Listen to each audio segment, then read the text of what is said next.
Greetings and welcome to my second lecture. This one is on Chapter 2, Guidelines for Designing a Healthy Diet. I did receive some positive feedback from a few students that they enjoyed the Chapter 1 lecture that I posted. Helped give you some insight to the content greater so than just looking at those PowerPoint slides on your own.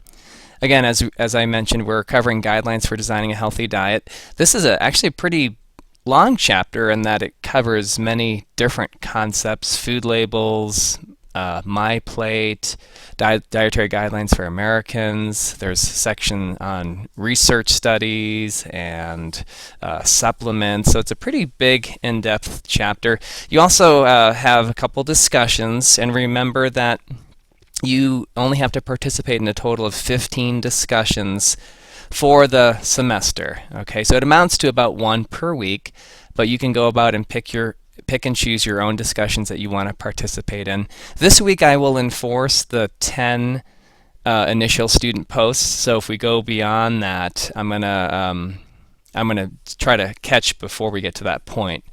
But I'm gonna reinforce that limit. And then secondly, I see there's a handful of students who've already done the Chapter 1 assignment, and actually I saw some went ahead and did Chapter 2 and Chapter 3. Ideally, you might want to wait until we cover those, or you cover those chapters before you do the homeworks, but that's fine. That deadline for that Dropbox is not for a couple weeks here yet. Okay, on February 11th. So you have some time to choose your one assignment from that set that you want to complete. Okay, so without further ado, let's jump into the lecture slides here. Oops, we're going to come back to that one later. Chapter 2, Guidelines for Designing a Healthy Diet. I'm going to actually flash forward us up to slide number 19, where we talk about nutrient standards and recommendations. So when you consume food, there are different ways of assessing whether or not you're meeting what would be considered a proper and healthy diet. And one way of assessing it would be to look at the nutrients within those foods, because food are packages of nutrients. There's an abundance of nutrients in anything that you can consume. And so we can look at and assess just how much nutrition you're getting from the food that you consume. And that's now referred to as the dietary reference intake, or the DRIs. Now, many of you probably remember the old RDAs, right? It was something that if you grew up in the 80s and 90s, you remember the RDAs, and it was on cereal boxes and food labels, things like that.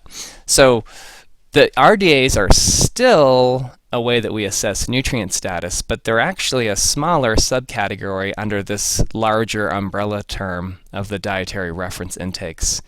And the other subcategories were created under this bigger umbrella. There is the adequate intake, the estimated energy requirement, and the UL, and the daily value, which the daily value applies only to food labels. Okay? So the RDA now is used a little bit differently. It's still the amount of nutrients that will prevent deficiency, but with newer scientific research, the RDA also encompasses the amount of a given nutrient that may prevent a disease state or to lower one's risk for a disease state. Okay, so the RDA was once previously just the amount of nutrient that would prevent a deficiency. It now includes information about the amount of that given nutrient that can actually be involved in disease prevention. The adequate intake is only used when we don't have ample research to set an RDA. So nutrients will never have both an RDA and an adequate intake. They'll only have one or the other. And interestingly, there are several nutrients, like calcium and vitamin D, for which we use an adequate intake. And you might think, well, don't we have adequate research? And the answer is actually no. And nutrition, this speaks to the fact that nutrition is a young science, and it's constantly evolving and changing, and more research is being performed on these nutrients that we learn about, and then we reestablish needs. If you go back to the appendix section of your textbooks, you'll actually find all the RDAs and the AIs, and you can see which nutrients have a clearly established RDA and which ones have an adequate intake, until which time that the RDA or sufficient data to set an RDA becomes available. The other one that's important to point out here is the UL. Now, you should understand that nutrients not only can we have deficiencies of nutrients, we can also have toxicities. Okay, so nutrients we oftentimes think of in a positive or benign fashion, but too much of a nutrient can cause toxicity, and it can harm human health. So the UL is not a goal to strive for. You shouldn't be striving to consume the amount of a nutrient that can cause an adverse health effect, right? Makes sense. We don't want to take in so much of a nutrient that it poses some threat to our health.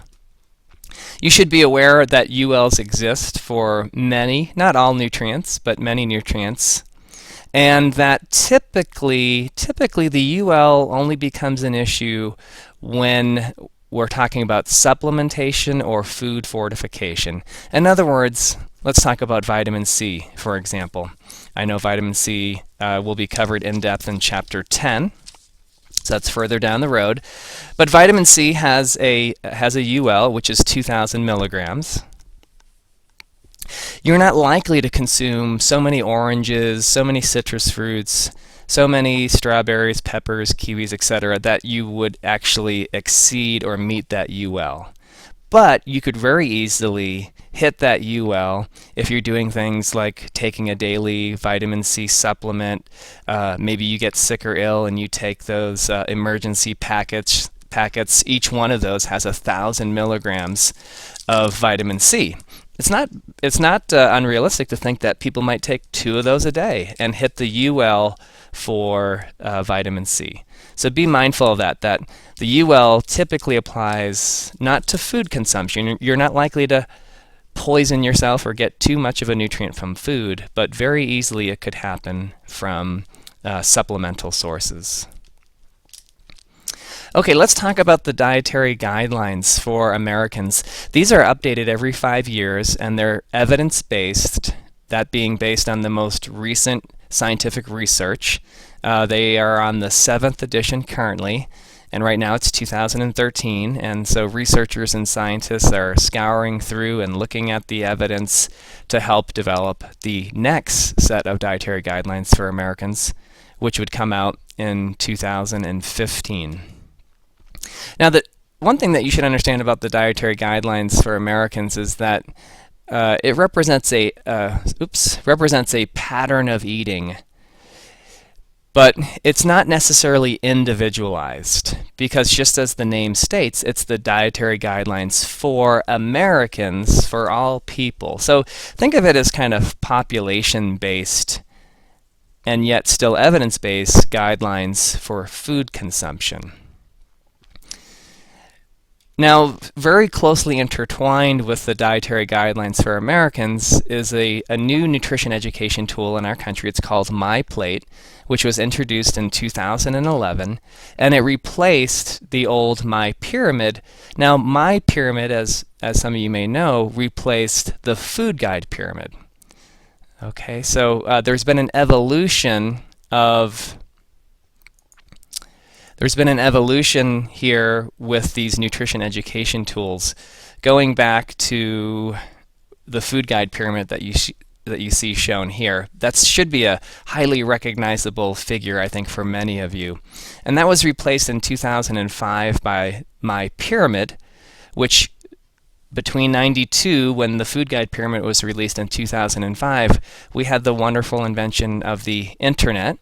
And so MyPyramid had a website that one could visit and input information about themselves: gender, age, height, weight, physical activity level. So this is a very interactive and individualized tool, unlike the dietary guidelines for Americans.